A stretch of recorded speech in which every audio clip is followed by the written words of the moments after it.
Good morning. Welcome to Unity of Birmingham. My name is Nabila Shanara, and I'd like to read a poem titled Samadhi by Paramahansa Yogananda. Vanished the veils of light and shade, lifted every vapor of sorrow, sailed away all dawns of fleeting joy, gone the dim sensory mirage. Love, hate, health, disease, life, death, perished these false shadows on the screen of duality. The storm of Maya, stilled by magic wand of intuition deep, but ever present, all flowing I, everywhere. Thoughts of all men, past, present, to come, every blade of grass, myself, mankind, each particle of universal dust, anger, greed, good, bad, salvation, lust, I swallowed, transmuted all into a vast ocean of blood of my own one being. Smoldering joy, oft puffed by meditation, blinding my tearful eyes, burst into immortal flames of bliss, consumed my tears, my frame, my all. Thou art I am thou, knowing, knower, known as one. Tranquil, unbroken thrill, eternally living, ever new peace. Enjoyable beyond imagination of expectancy, samadhi, bliss, not an unconscious state or mental chloroform without willful return. Samadhi, but extends my conscious realm beyond the limits of the immortal frame to farthest boundary of eternity, where I, the cosmic sea, watch the little ego floating in me. Mobile murmurs of atoms are heard. Om blows upon vapors, opening wondrously their veils. Oceans stand revealed, shining electrons, till at last the sound of the cosmic drum vanish the grosser lights into eternal rays of all-pervading bliss. From joy I came, for joy I live, in sacred joy I melt. I, in everything, enters the great myself, gone forever, fitful, flickering shadows of mortal memory. Spotless is my mental sky, below, ahead, and high above. Eternity and I, one united ray. A tiny bubble of laughter. I am become the sea of mirth itself.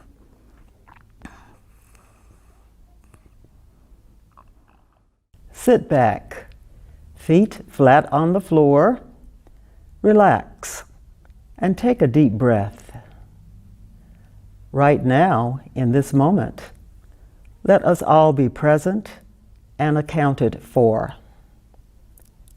Let us be still in this moment, releasing all thought of the past and all concerns about the future, and exist like an island in this moment.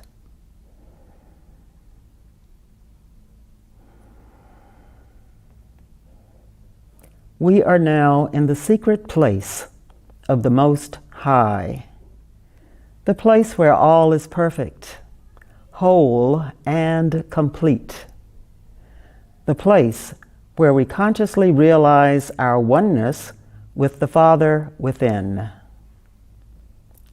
All that concerns us is now in the hands of the Father. And we are trusting that whatever we need to do, if anything, will be revealed to us at the right time. Let us know also that we can carry the serenity of this place with us as we live our daily lives, if we practice living in the moment, gently letting go of that which has passed, and lovingly giving our attention to that which is now present.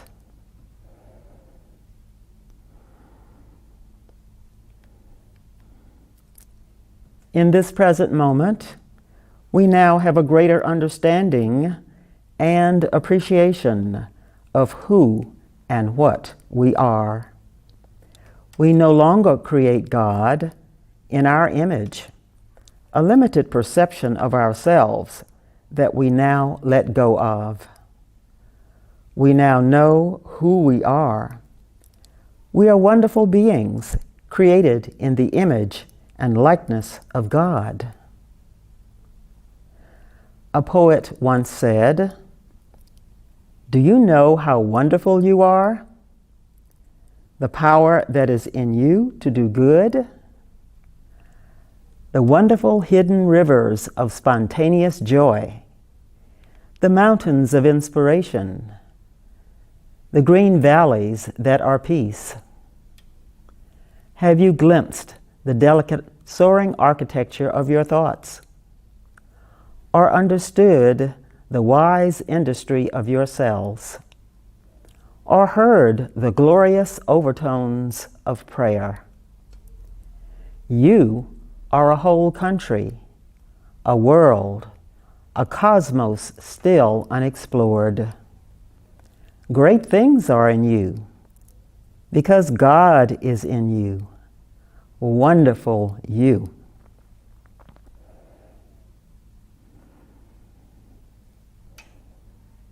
And now, still in this present moment, we can affirm, the allness of Spirit lives within us. Nothing can disturb us. In this moment, we are creative, inspired, filled with the joy of using our God-given gifts to do our work and live our lives joyously and excellently. We choose to stay in this moment, guided by Spirit within.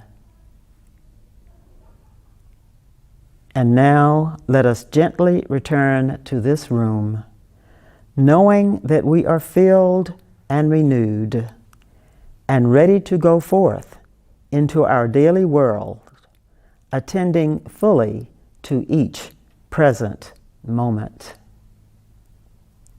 And so it is.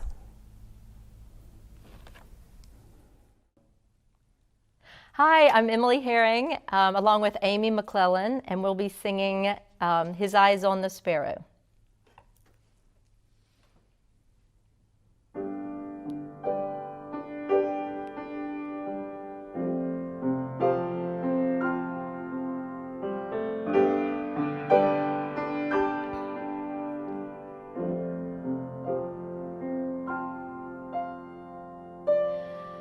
Why should I feel discouraged?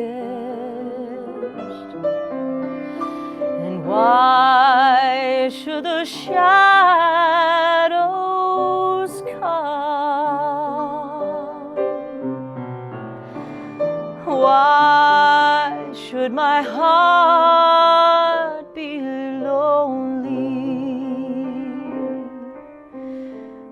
and long for heaven and home? When Jesus is my portion, my constant friend is He. His eye is on the sparrow, and I know He watches me.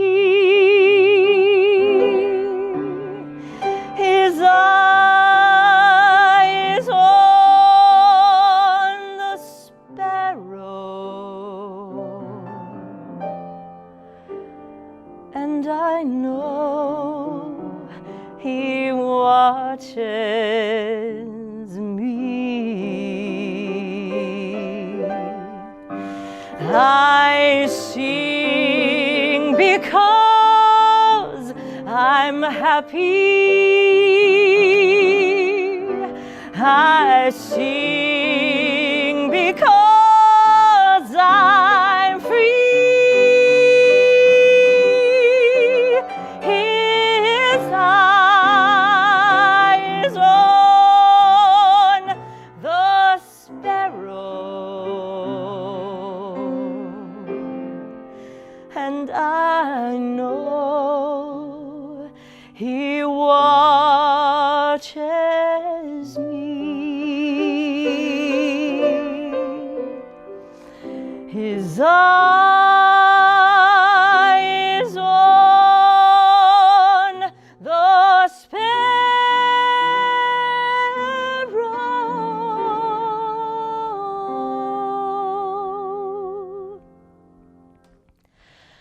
and I know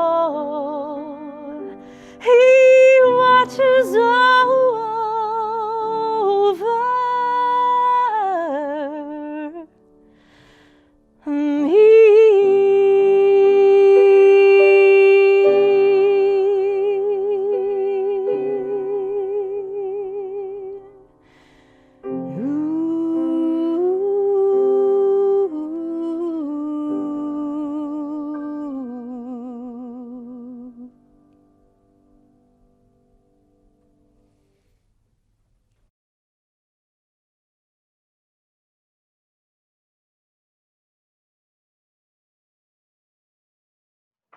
Good morning. I'm Sonja Mathis. I'm very happy to deliver your Sunday morning message for you this morning. I appreciate you inviting me and all that had a part in making this happen. I want to begin by saying that I have had a long knowing and history with Unity of Birmingham. I personally knew Reverend Jerry Bartholow and his wife Jane, and I am glad to see that you all have been able to recreate and bring his old sermons back to us. He is part of the reason why I am in ministerial school now. He spoke to me about becoming a minister, and he and I had similar backgrounds in that I am also in I was in financial services, now I'm in financial counseling, but he and I both started in sales in financial services. So that was something we held in common, along with our love for unity and New Thought teachings. So I just wanted to begin by saying that I used to have lunch every summer with he and Jane. And I always looked forward to it, and to hear his wisdom and to see he had the most beautiful blue eyes. So I miss him dearly, as I know you all do. And so I just want to begin with that, to let us know that that is, if nothing else, we have that common denominator, but I am quite certain we have much more, just because we're all gathered here on a Sunday morning. So the title of my talk that I presented to Lulu, who's wonderful as well, is Embodying Our Power in us, as us, through us, for us, and by us. Embodying our power. And I thought that would be appropriate because it's always appropriate to embody our power. So often we give it away unknowingly because we forget who and whose we are. So before we even begin to move into our message, I know we've done our meditation. I just want to just take a breath of just the idea of God moving in us, through us, as us, for us, by us, as we embody that Christ presence and know it for and within ourselves. Whew, thank you. So I chose that title because I love it, and it deals with a little metaphysics. And metaphysics is always important to New Thought teachings because metaphysics means to see beyond. And for us to see beyond the idea of things we've been taught through the different scriptures, typically the Bible for most of us, we have to see beyond these things, not seeing them, ignoring them, not dismissing them, but seeing beyond it. So to see ourselves. There's an old phrase that comes out of the old church, and some of you may be aware of it, but they say that God can only do for us what God can do through us, which is important to know, which is why I like that, the title I use, in us, as us, through us, for us, by us. It's a little long. This begins with the idea of levels of consciousness, because God can only do through us what God can do. God can only do for us what God can do through us. And we're going to play with that a little bit more. But that begins with where are you in thinking that God can do anything for you? Someone, let's say, just the idea, let's say $100,000 falls out of the sky and lands in every one of our hands. Some of us are going to take the 100,000 and we're going to do things with it that move us forward. And some of us are going to engage in behaviors that actually set us back. And that's a consciousness idea. Now, that's also tied to, education and resources and exposure. It's tied to a whole lot of things. But even those things are tied to consciousness. Where are you residing in mind that you even understand what this $100,000 can do for you? Now, some people will go and they'll pay off all their bills and they'll be debt free. And, and that's a certain level of consciousness. Some people will invest and become investors. Some of them will invest in businesses and become entrepreneurs. And those are two different levels of consciousness. And then some people are going to engage in the behavior of buying things that they felt like they've been long entitled to, but never had the opportunity to purchase.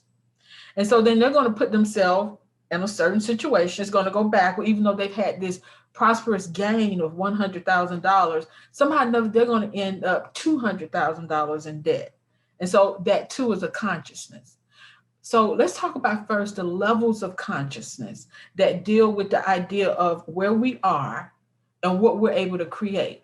Now, according to the Unity teachings in metaphysics, there are 4 levels of consciousness. There are probably more, but there are 4. And they term them as victim, victor, vessel, and verity. Victim, victor, vessel, and verity. Let's walk through each of those. So victim is, and we know that God is principle. So I'm going to use the terms interchangeably here, with God being denoted as both life and God, just so I can make this example flow. So victim is life or God. Life happens to me. I have no power. I'm always at the mercy of what's happening to me. Even the $100,000 example, the persons who decide to purchase and engage in activities that set them back further will probably say, if they hadn't given me that money, I wouldn't be in this situation, right? So this person is a victim. Life is always happening to me. I have no personal power. I have no power to embody because I'm always just a victim of whatever happens. Victor is a person that makes things happen. They make things move. But it's all through their humanness. It's all through them, for them, by them. Everything is about them. Now, the interesting thing, and you can look at them and you'll go, well, Sonja, aren't they making things happen? Aren't they creating? They are creating. The issue with the victor is because it's by them. Because it's by them, the intention is off. And anytime the intention is off, that creates an imbalance in the universe. Because there is a victim, then there's also a victor. So that means those are polars of each other. At the end of the day, when you get it down to a low gravy, the victor still deals with a victim level of consciousness. But they decided they're not going to reside in a world where the world is always just doing to them. They're going to start doing to the world. So sometimes these are people that are engaged in illegal activities, immoral activities. They make a lot of money. They get a lot of things done. They go a lot of places. But it's still operating from a place of greed and fear and lack. Because oftentimes, and when they become caught up and they give their speeches, it's often about, well, I didn't want to suffer anymore. So I decided to take my power. And so they do things not understanding that the intention is off. They're hurting others in the event to empower themselves. So basically they're still in the victim stage, but they are making things happen by their own hands, by them. The next one is vessel. God is working through them or as them. right? And of course, that's a much more powerful place to be. God is working through me as me. All right. And so now you're at least you understand there's something greater than yourself. You're moving into the idea of the Christ consciousness, the divine mind, the divine expression. So this is a powerful place to be. The final one, and the one that we want to attain, is verity. Because verity is, some people say like me, but verity in essence is me. Is me. Life is me. God is me. Some people have issues with that because they feel like when you say God is me, I am God, that you're putting yourself in the place of the supreme. And I understand that discomfort, but let's be honest, no one can do that. Anyone that's just sitting around here looking around and doing what we do is by no means of the supreme. But the idea, and it goes back to the idea of, if you've ever read Eric Butterworth, the ocean.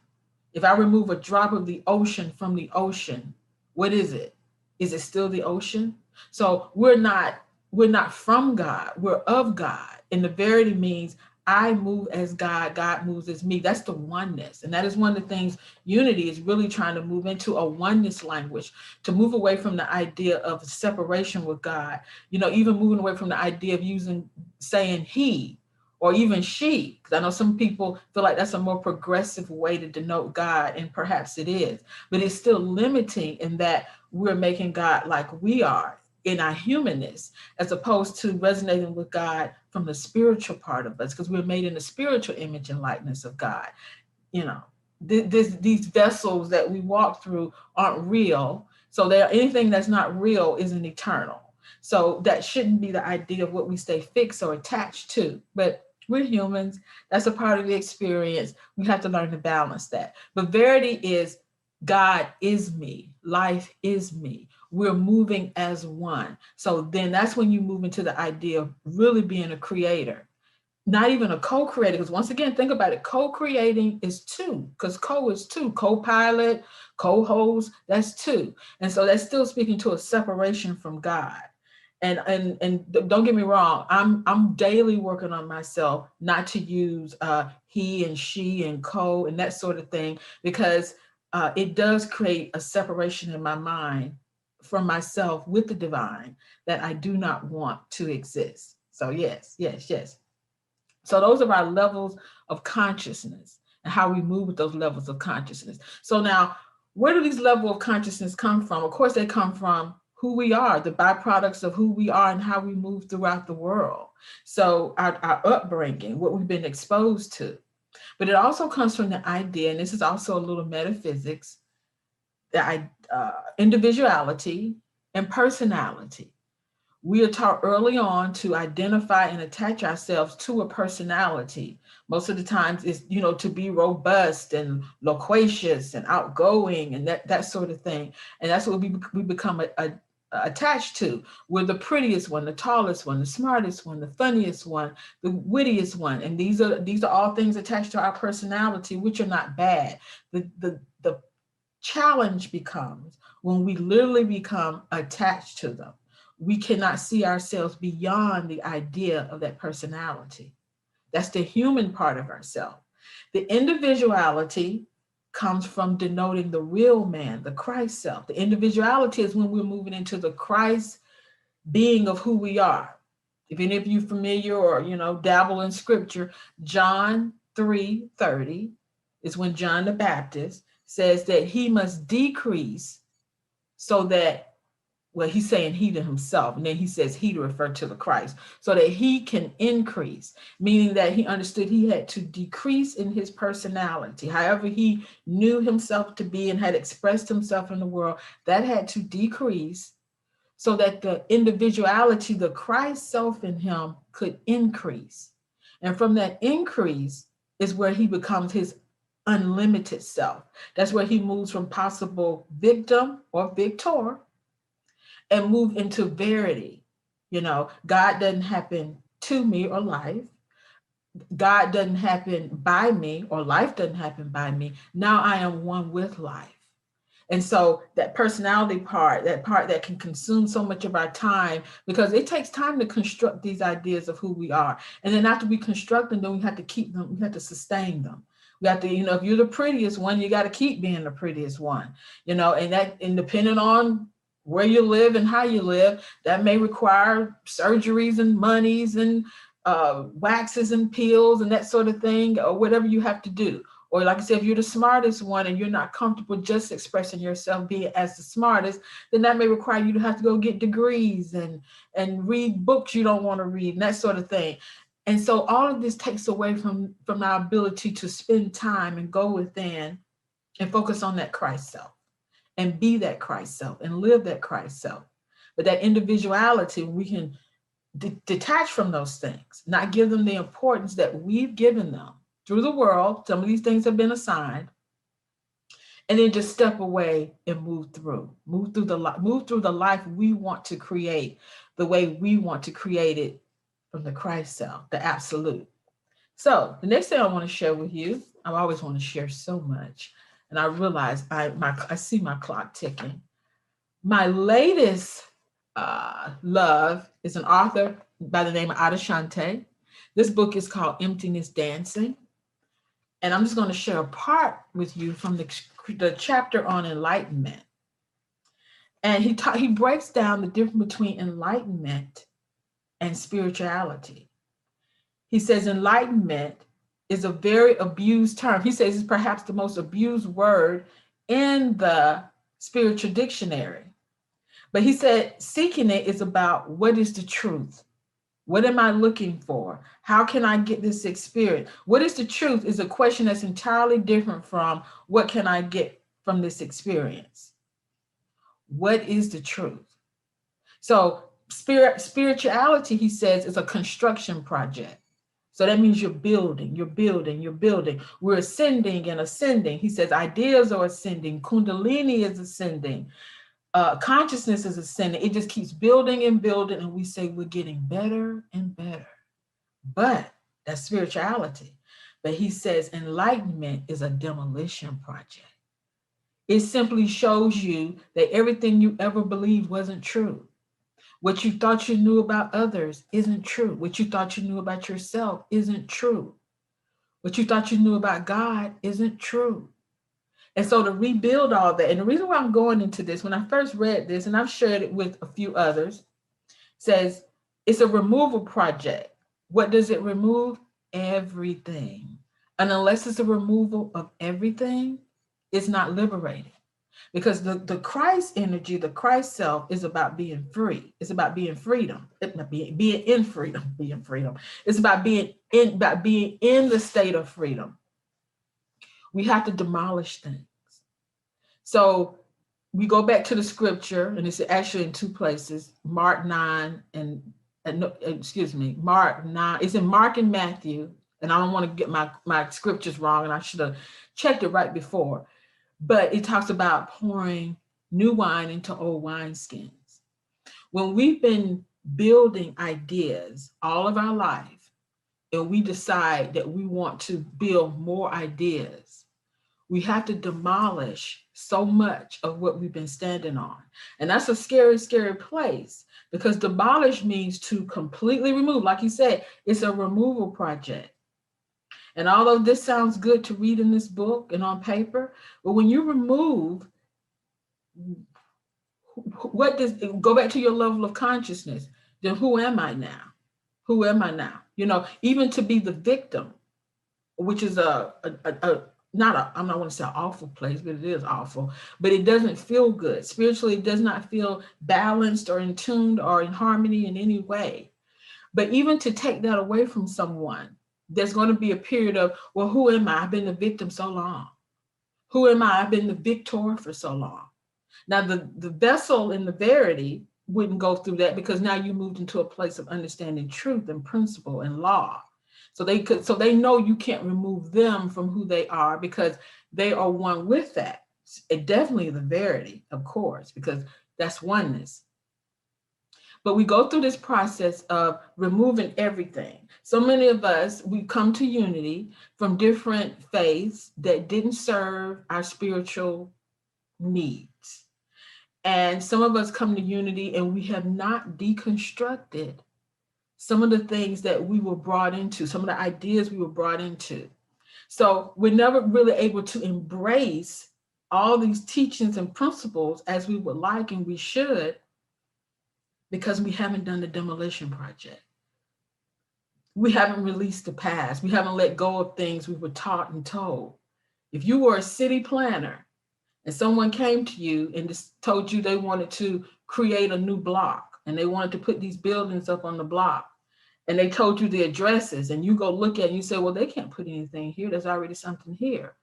And you go to them and you say, well, you can't build anything there. There are already buildings there. There are already structures there. And they would say, well, yes, I can. I'm just going to build on top of those. Well, of course, the city planner is going to look at you and say, no, you won't. No, you can't. This conversation is over. But we don't stop to think that that's what we're doing.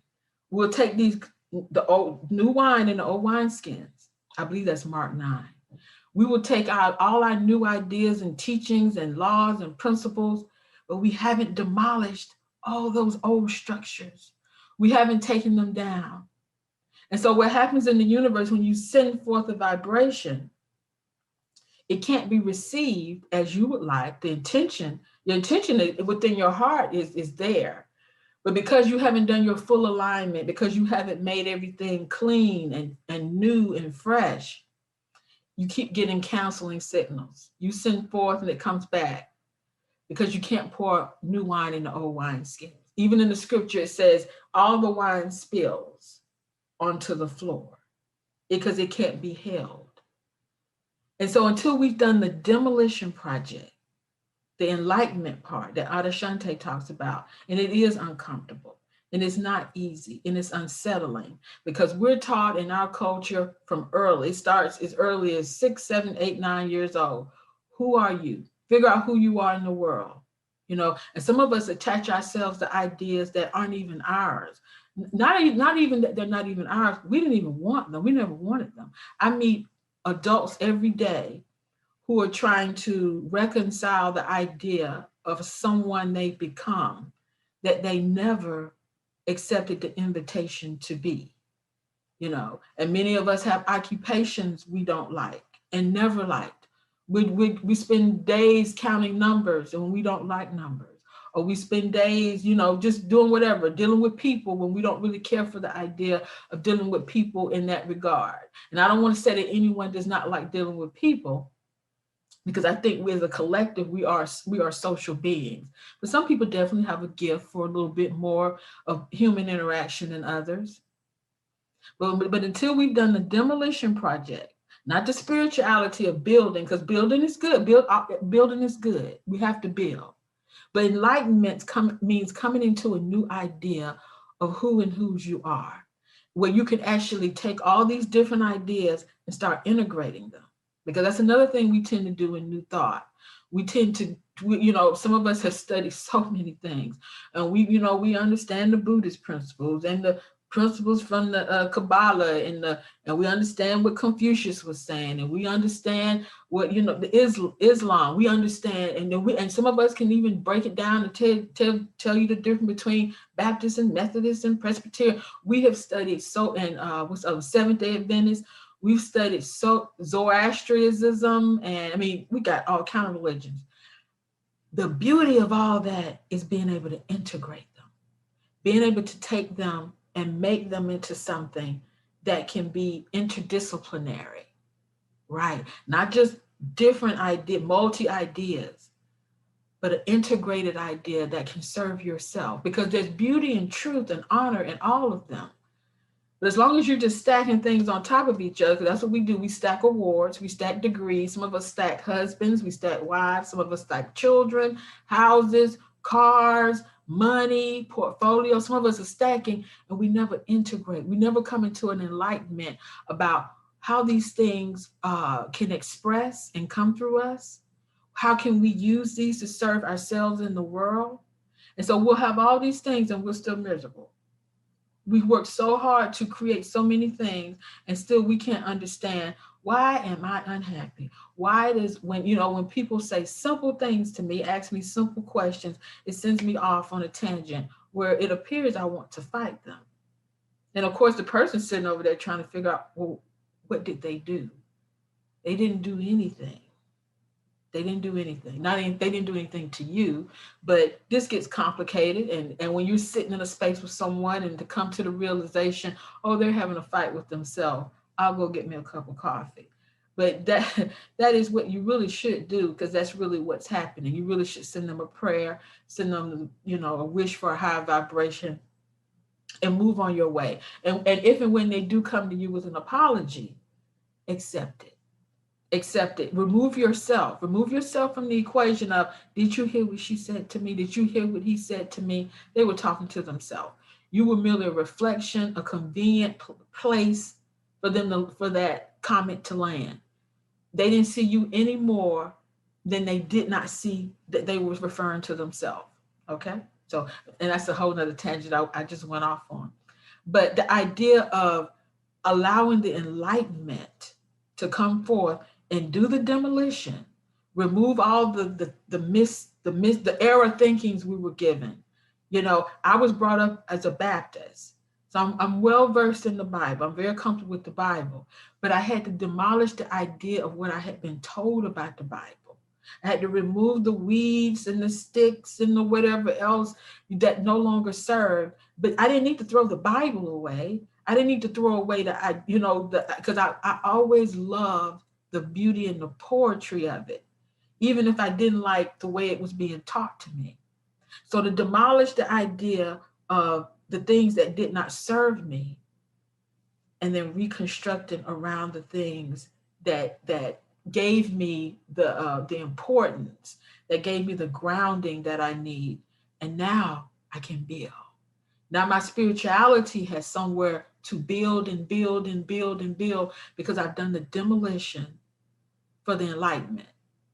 My enlightenment's in place. All my new wine now goes into new wineskins that can hold them. When I go to the city planner, I'm not trying to build buildings on top of old buildings with weak foundations that no longer serve me. Because what I build on top of this will always be unstable, and it'll probably just crumble because the foundation is so weak. And then here I am now, I'm angry, I'm upset, and I'm asking, why is God allowing this to happen to me? I'm a victim. I was moving through like I was going to be one with God. And because I didn't do my work right, because I didn't lay my foundation right, I'm a victim.